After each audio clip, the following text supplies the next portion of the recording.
The stars above Earth seemed calm, but tension on the ground was growing fast.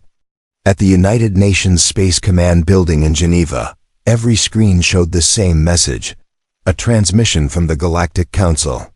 The message was not friendly. Earth must cease all military research beyond Class 3 systems. You are forbidden from expanding further. This is your final warning. People across Earth paused to watch the broadcast. The Galactic Council had always treated Earth like a child, too young to play with the big powers of the galaxy. But things had changed. Humanity had grown. They had spread to Mars, Europa, and Titan. Their ships now crossed into unknown systems, exploring what no one else dared to. President Lavra Griffin stood in the emergency chamber, looking tired but sharp. Her voice was calm. They think we're weak. They think we'll kneel. General Marcus Dean nodded beside her. They're afraid, Madam President. Afraid of what we might become. Across the room, Ambassador Mason Cole sat in silence. He had returned from the council meeting only days ago. There, in front of hundreds of alien leaders, he had been mocked. They told him Earth had overstepped. They laughed when he spoke of Earth's right to grow. Now, the council's warning had arrived. It was a clear threat. Stop expanding, or face punishment. Lavra turned to the table of leaders, military minds, and scientists. We will not be bullied. It's time we respond. There was a moment of silence. Then General Dean stood. I moved to prepare our fleets. Dr. Nina Brooks, head of Terran Research Labs, added, our newest ship designs are ready. We were holding back. We don't have to anymore. Mason Cole finally spoke. Then we make it official. Send the response. That same day, Earth's reply was sent across the stars.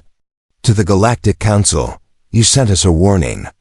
We return a declaration. We will not surrender our future. Earth stands free. War, if you wish it, has begun. The message echoed through every council-controlled system. Most aliens thought it was a bluff. Some laughed. Others began to worry. But Earth was not joking. In orbit above the moon, the shipyards buzzed with activity. The warship USS Valiant powered up its engines. Captain Nora Beckett walked the deck, boots clicking against polished metal. Her crew stood ready. The Valiant had been built in secret, with weapons far beyond what the Council expected. Behind her, the stealth ship Nightshade floated silently, almost invisible. Its dark hull swallowed light. Its pilot, Commander Terrell Morgan, ran final checks. Below, at the Martian command base, engineers activated the Ironheart, a massive battleship with armor so thick that Council lasers would barely scratch it. The Earth Defense Fleet had been waiting for this moment. On the training grounds of Mars, young recruits practiced boarding drills. On Europa, factories ran nonstop to build drones, weapons, and energy cores. Civilians donated resources. Volunteers flooded enlistment centers. Everyone knew this wasn't just about pride. It was about survival. 3 days after the declaration, Earth launched its first move. The Valiant, Nightshade, and 2 escort frigates jumped into Council space near the small moon of Veltrax. It was home to a quiet listening post, unarmed, barely defended. Captain Beckett gave the order, no mercy. Show them we are serious. In minutes, the listening post was gone. The humans left a message floating in orbit. This is only the beginning. The Council could not ignore it. A meeting was called in the Council Hall on Arion Prime. Hundreds of alien leaders filled the chamber. Some demanded Earth be crushed immediately. Others warned that provoking humans further could be dangerous. But one fact united them all. Earth had declared war and meant it. In a dark room beneath the Council chambers, advisors studied human strategy. One advisor, a tall insectoid named RKONN, clicked his mandibles nervously. Their technology advanced. Too fast. Faster than we expected. Faster than we allowed. Another, a lizard-like elder named Vectal, growled.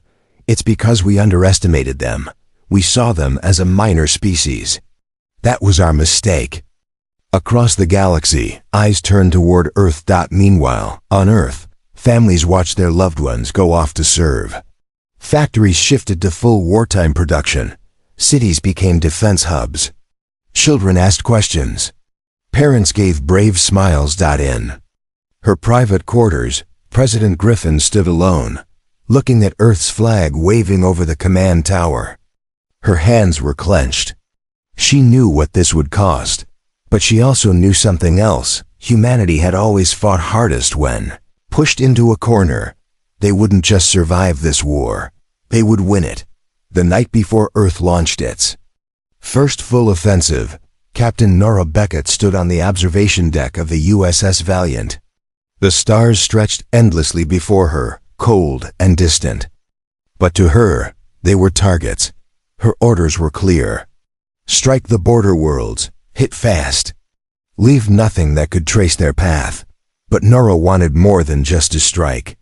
She wanted to remind the galaxy that humans didn't back down, ever. The fleet had gathered in silent orbit behind Saturn's rings. The Valiant was at the center, surrounded by 2 destroyers, 5 smaller cruisers, and a carrier loaded with drone fighters. Hidden nearby was the Nightshade, cloaked in darkness, silent as a ghost. Commander Terrell Morgan aboard the Nightshade waited for the signal. His ship could sneak past any scanner, slide between enemy sensors, and strike before they even knew. It was there. He lived for this kind of mission. On the bridge of the Valiant, Nora gave the signal. Execute Jump Alpha. In a flash, the entire fleet vanished into fold space. They emerged near Riloth Station, a minor trade hub used by the Galactic Council. Small but symbolic. It was the perfect target. The station's security was lazy. Old patrol ships, undertrained. Crews. The Council never expected Earth to be this bold. Nora smiled. Launch all drones. Target comes and engines first. No warning shots. The drone fighters swarmed from the carrier, moving in perfect formation. Silent, efficient, deadly. Within minutes, the station's communication systems were fried. Docked ships tried to flee, but the destroyers disabled them. Explosions lit up the sky. Fire and smoke spiraled into orbit. The Valiant fired once a clean beam of energy through the station's power core. The lights died. Silence followed. From his ship, Tyrell transmitted. Area secured. No survivors. Debris field spreading. Nora didn't celebrate. She just gave the next order. Upload the message. Earth's broadcast echoed again, this time stronger.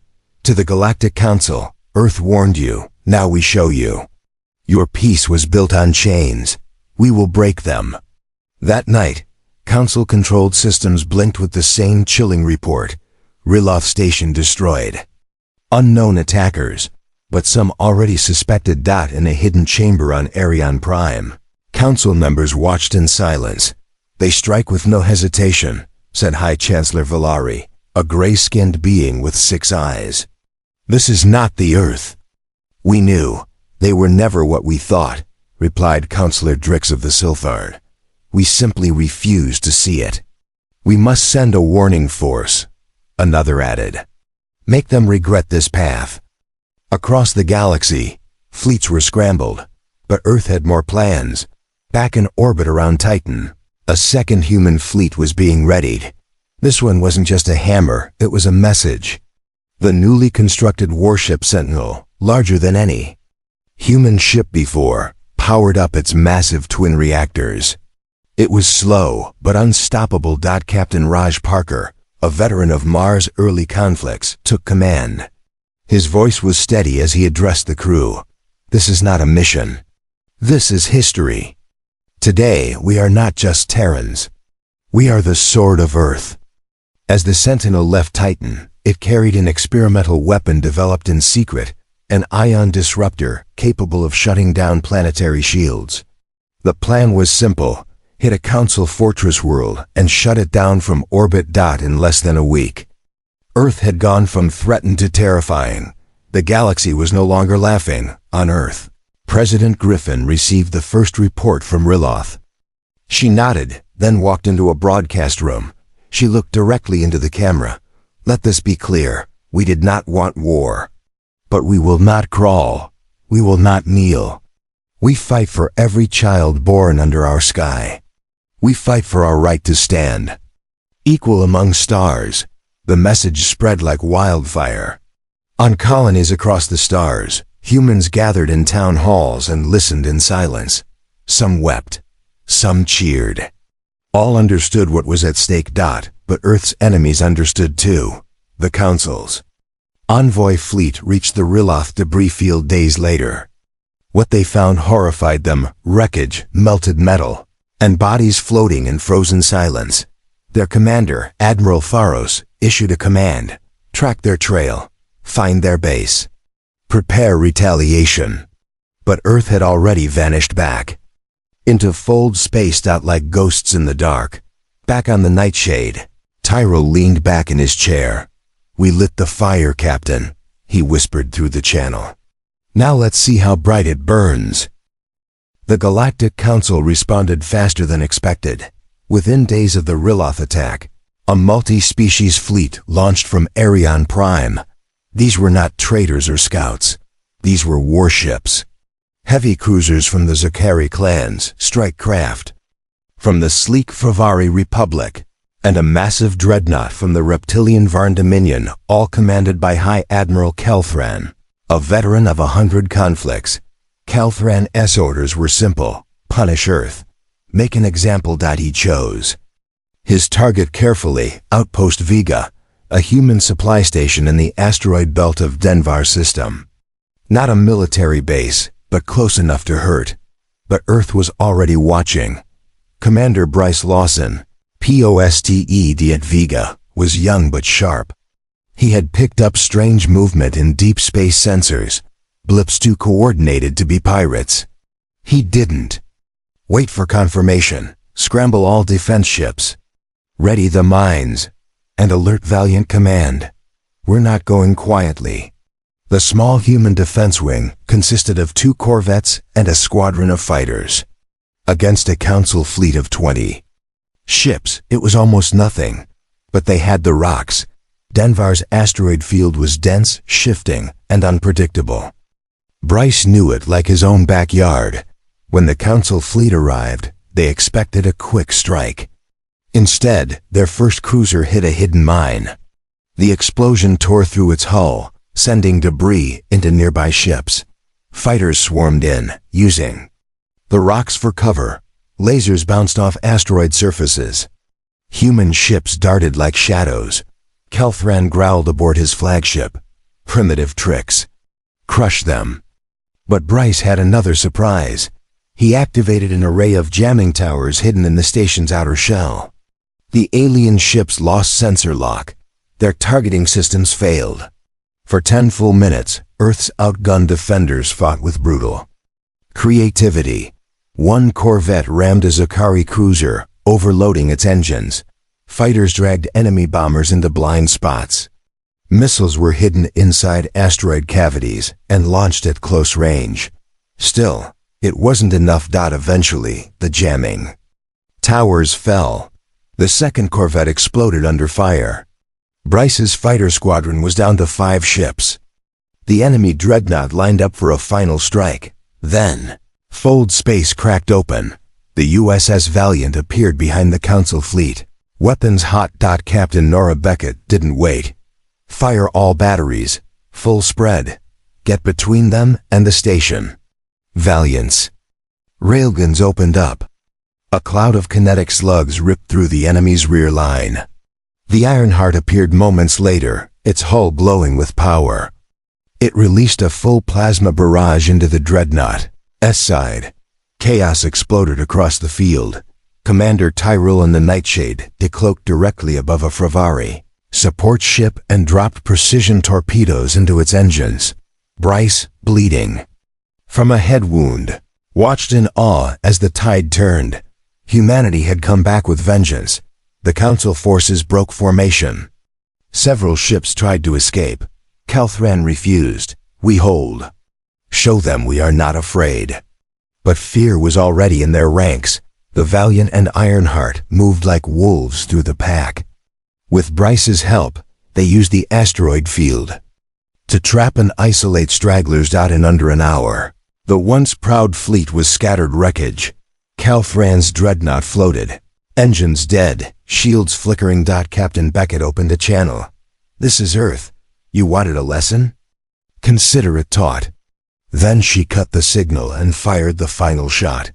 After the battle, rescue ships arrived. Vega Station was damaged but still standing.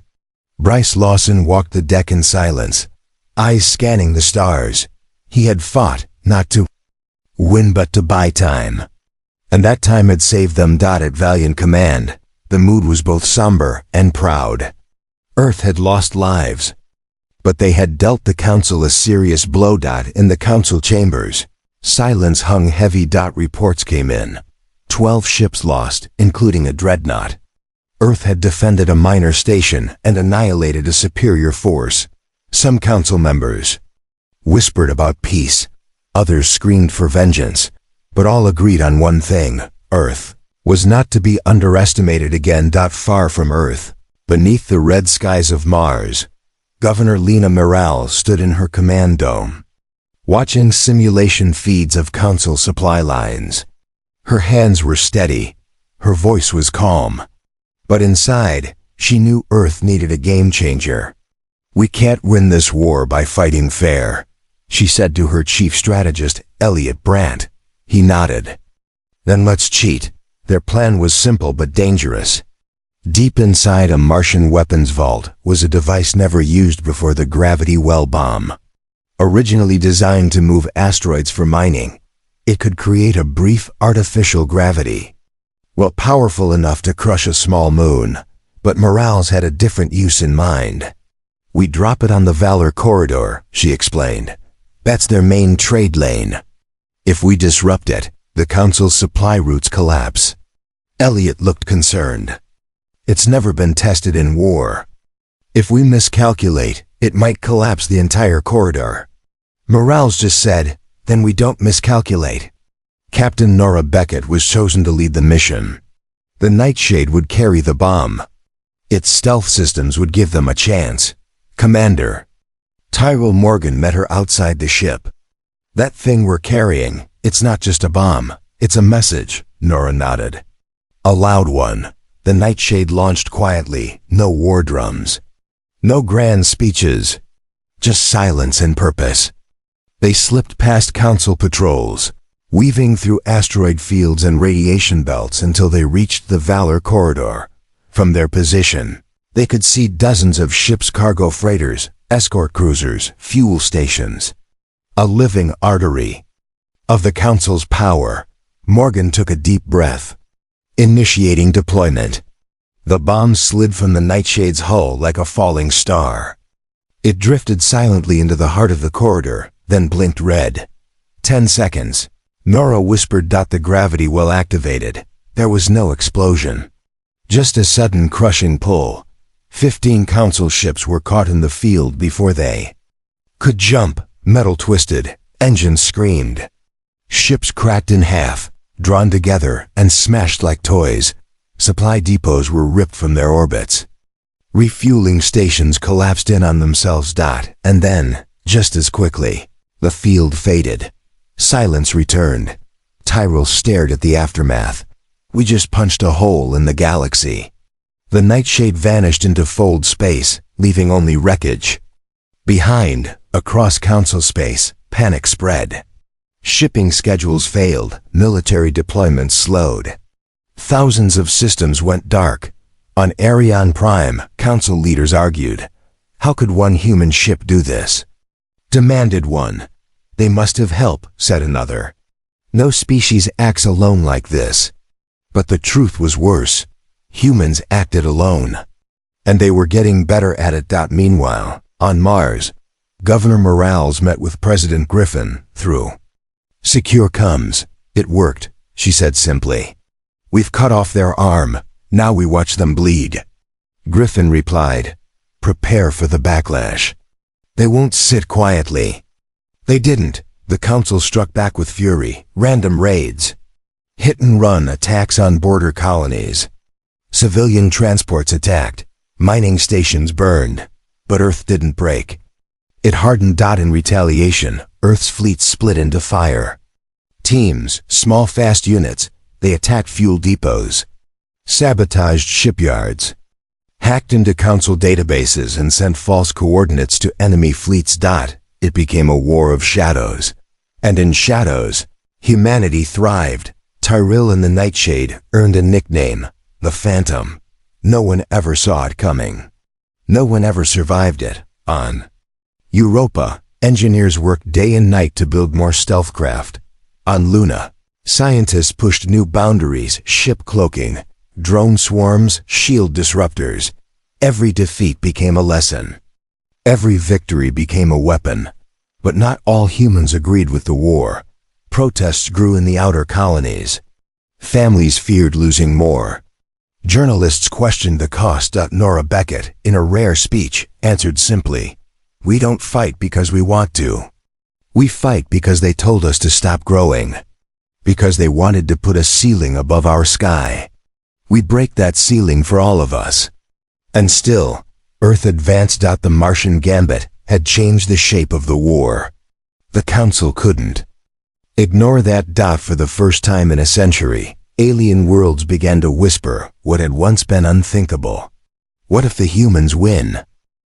The tide of war began to shift when Earth discovered something unexpected. In a decrypted message recovered from a sabotaged Council shipyard, Earth's intelligence found a trail of secret transmissions from Threxian High Command. The Threxians were one of the Council's oldest member species. Tall, scaled, and deeply loyal to order. But the messages showed doubt, worry, even fear. President Griffin studied the files in silence. "They're afraid of us, and they're alone in that." She turned to Ambassador Mason Cole. "Reach out to them, quietly." Mason prepared a covert mission. No fleet, no backup.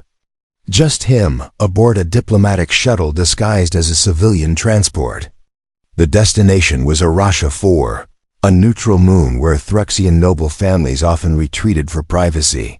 He landed under cover of darkness. Waiting for him was Threxian emissary Vikal, cloaked in shadows. Mason stepped forward, offering no threat. "You read our message," Vikal said, voice deep and rough. "You know we are not united. We don't want to destroy your people," Mason replied. "But we will not stop. The Council tried to chain us. You saw what we did with those chains." Vikal gave a slow nod. "The others believe you to be wild, dangerous, but I have studied your history. Your victories are never given, always earned." Mason asked the question carefully. "Will the Threxians help us?" Vikal's eyes narrowed. "We will not fight for you, but we will not stop you. And we will tell you where they sleep." A single data crystal changed the course of the war. It contained coordinates of a massive Council fleet regrouping near the Olaris Nebula. Over 60 ships. Most of them damaged from recent skirmishes. Vulnerable, back on Earth, the War Council gathered. Captain Nora Beckett leaned forward. "If we hit them fast, we won't just damage their numbers. We'll cut their command structure in half." General Dean nodded. "But we can't risk the main fleet. We'll need a surgical strike. Just the Valiant and the Nightshade." President Griffin approved it. 2 days later, the USS Valiant and Nightshade jumped into the swirling purple storms of Olaris. Electric storms arced across space. The enemy fleet sat in formation, confident they were hidden. Repairs were underway. No guards posted. Captain Beckett whispered to her crew, "No speeches. No mercy. Fire all forward cannons." The Valiant emerged from the storm like a blade. Its plasma cannons fired in sequence, slicing into Council cruisers. Hulls split open. Fires spread. Nightshade decloaked in the center of the enemy ranks and launched micro-drones into command ships. Engines failed. Shields dropped. Panic swept through the fleet. One by one, the Council ships tried to organize. But it was too late. The humans had come to finish what the Threxians had started. The battle lasted just under an hour. When it ended, the nebula was filled with burning wreckage. The Valiant stood untouched. Captain Beckett broadcast a final message. "This is Earth. You thought we were prey. We are the storm." Back on Arasha 4, Vico watched the transmission in silence. Around him, Threxian nobles whispered in awe. He turned to his assistant. "Prepare the formal statement. The Threxian Empire withdraws from the war." The announcement sent shockwaves through the galaxy. One of the Council's founding powers had stepped back. Morale in Council ranks plummeted. Commanders refused orders. Border worlds began reinforcing their own shields instead of sending ships. On Earth, civilians flooded the streets. Cheers rang out. For the first time since the war began, people believed they might win. At the Capitol, President Griffin stood at the podium. "This war began with a warning. Now we send one of our own. Earth will not be ruled. We fight for all species who believe in freedom, and we are just getting started." But in the shadows, others began to take interest, watching, waiting. Because Earth had done what no one else ever had. They broke the Galactic Council's unity, and that made them more dangerous than anyone had feared. The Galactic Council's rage was swift. When the Threxians withdrew from the war, it was seen as betrayal of the highest order. The Council had never faced desertion from within. Their unity had always been their strength. Now that unity cracked. The punishment came without warning. Council warships bombarded 3 Threxian cities from orbit, civilian districts. No warnings. No survivors. Flames swallowed the crystal towers of Ural. Screams echoed across Threxian broadcasts. Shock turned into fury.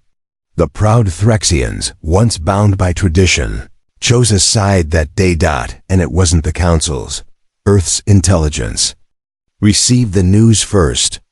The data was grim. Hundreds of thousands dead.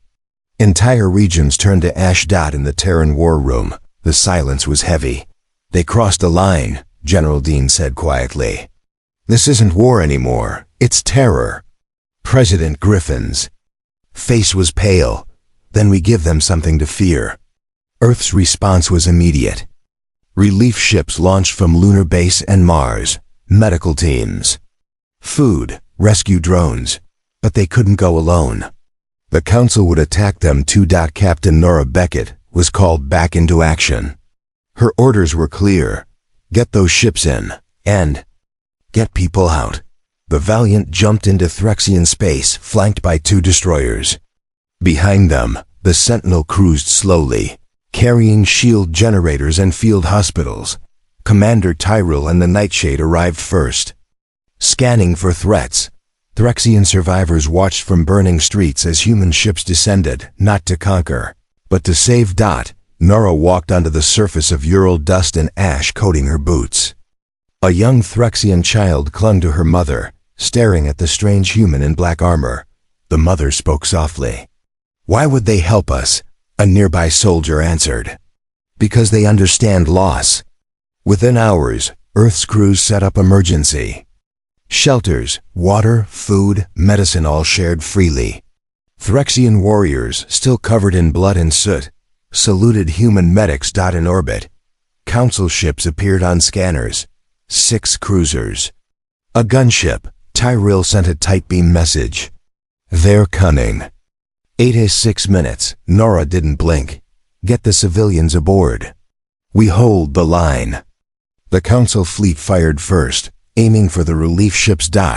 But Earth's new tech kicked in. The Sentinel deployed a prototype shield, web stretching like a net between the vessels. The first blast scattered harmlessly. Valiant returned fire with precision. The destroyers moved in perfect formation, protecting the evacuation routes. Fighters launched in waves, diving into the incoming cruisers with reckless courage. Tyrell's Nightshade appeared behind the Council gunship and sliced through its engines. The battle was short but brutal. 3 human ships took damage. But every relief vessel escaped with civilians on board. Nara watched from her bridge as the last transport jumped. "We did it," she whispered. But on the ground, the damage was done. The Threxians had lost more than cities. They had lost faith in the system that once protected them. Ambassador Mason Cole met with Threxian leaders days later in a ruined council hall. Vikal stood tall. "You saved our people. That is a debt we will not forget." Mason didn't ask for anything. He just nodded. "You're not alone anymore." Back on Earth, public reaction to the rescue was overwhelming. Images of human soldiers carrying alien children spread across the networks. Donations poured in. Colonies volunteered to shelter Threxian refugees. But for every act of kindness, there was a new threat. The Council, humiliated again, issued a new decree. Any species aiding Earth would be treated as enemies. Trade sanctions. Military blockades. President Griffin stood before the cameras again. "We will not be threatened. We do not kneel to tyrants. We stand with those who suffer. And we will meet cruelty with courage." Behind the scenes, Earth's alliance with the Threxians deepened. Threxian engineers shared shielding tech that Earth had never seen. In return, Earth gave them stealth systems and drone schematics. A new fleet began to form, a mixed force. Threxian battleships, human carriers, joint crews trained on Ganymede and in underground Martian bunkers. For the first time, it wasn't just a Terran war. It was something bigger. A war for what came next. And Earth was leading it. Arion Prime was no longer the shining jewel of the Galactic Council. What had once been a beacon of order was now a fortress under siege. Council leaders, surrounded by layers of shields and fear, watched as system after system fell silent. Their allies withdrew. Their fleets dwindled. And worst of all, their enemies were now working together. Earth and the Threxians didn't just form an alliance. They built a war machine. It started with the Eclipse Armada, a joint task force built in secret near Jupiter's dark side. 20 ships, some old, some brand new. Human stealth cruisers merged with Threxian plasma cores. Crews trained in both languages. Shared command protocols. One goal: to end the war. Their target was Arion Prime, the Council's homeworld. The beating heart of its authority. Captain Nora Beckett stood at the head of the Eclipse Armada. The USS Valiant led the charge. To her right, the Threxian dreadnought Vertal glided silently. Together, they emerged from fold space like a tidal wave. No announcement. No warning. Just war. Arion Prime's outer defense grid activated instantly. Hundreds of orbital guns spun to life. Drones launched in clouds. Council command scrambled fleets from nearby sectors, but they were too slow. The Eclipse Armada unleashed everything. Valiant's main railguns punched holes in the orbital defense rings. Nightshade deployed a fleet of micro-cloaked drones that burrowed into enemy cruisers before detonating from inside. Threxian bombers, flying in formation with human fighters, dove through shield gaps and laid waste to supply stations. It wasn't just an assault. It was a statement. Arion Prime would never feel safe again. Council High Admiral Selen tried to rally their ships. "Hold the line. They're just humans and traitors." But morale was broken. And worse, many officers refused to fire. Some didn't believe in the Council anymore. Others feared what would happen if Earth won, and they were on the wrong side. The turning point came when the Vertal breached the planetary shield. Earth's engineers had upgraded the Helios Spira weapon, powered by condensed solar plasma. The Valiant fired it through a crack in the shield wall created by Threxian saboteurs. The beam struck Arion Prime's central defense tower. It collapsed in flames. From orbit, the cities glittered like fireflies, but the light was not peace. It was the glow of resistance. Captain Beckett opened a transmission. Her face was calm. Her words were sharp. "To the Council, this is your end. Lay down your weapons. We do not seek revenge. We seek change. Accept the terms, or we come for your throne. Inside the council chamber, the silence was total. Then, the doors opened. A group of young council members, once loyal, now furious, marched forward. "This war is lost," said one. "You built power through fear. Earth has shown the galaxy something stronger, unity." The council speaker tried to respond, but found no one left to listen. Back in orbit, the fleet pulled back just beyond the atmosphere. The message had been delivered. Arion Prime would not fall today, but it was already broken. On the bridge of the Valiant, Nora Beckett looked out at the burning skies. "We didn't take the world," she said to her crew. "We gave them the choice to save it themselves." In the following days, council systems fell into chaos. Protests erupted on dozens of planets. Old treaties were torn apart. Former allies of the council reached out to Earth to talk peace. Ambassador Mason Cole was sent to negotiate a ceasefire, but the message was already clear. Earth was not the hunted.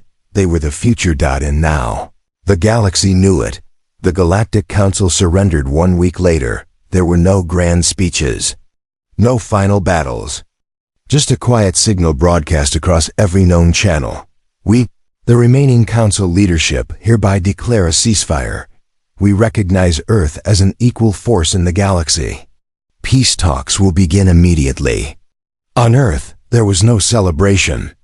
Just silence, the kind of silence that follows a storm. Relief and exhaustion swept through the colonies. Billions tuned in as President Lavra Griffin stepped onto a platform in Geneva.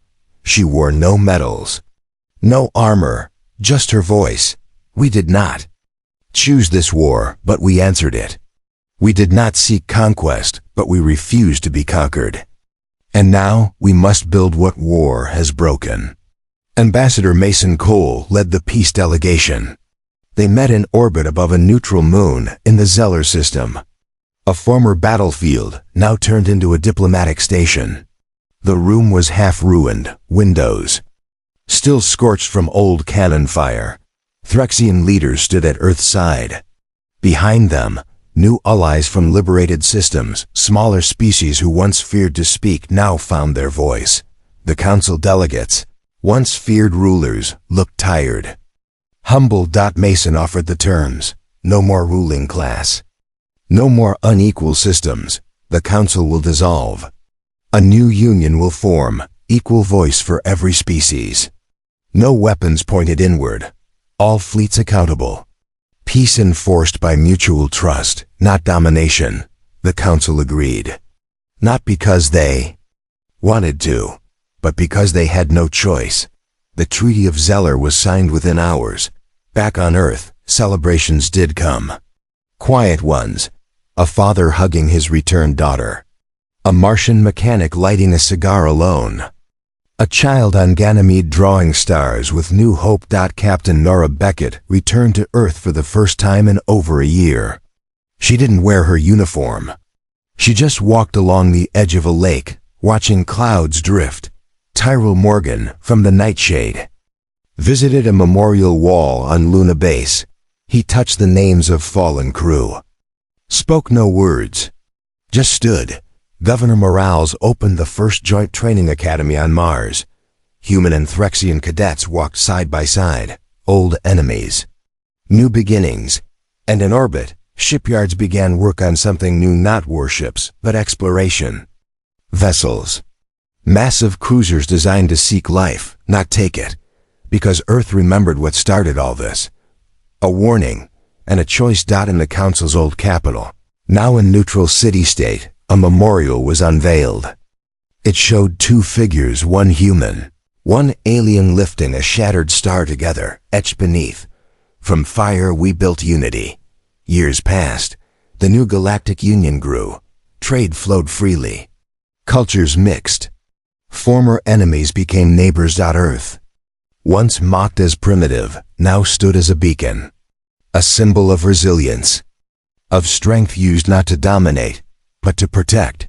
And though some wounds would never fully heal, the scars became reminders. Reminders that freedom was never given, it was earned. Across the stars, new warnings would surely come. But now, the galaxy knew something they hadn't before. When Earth answers, they do not whisper, they roar.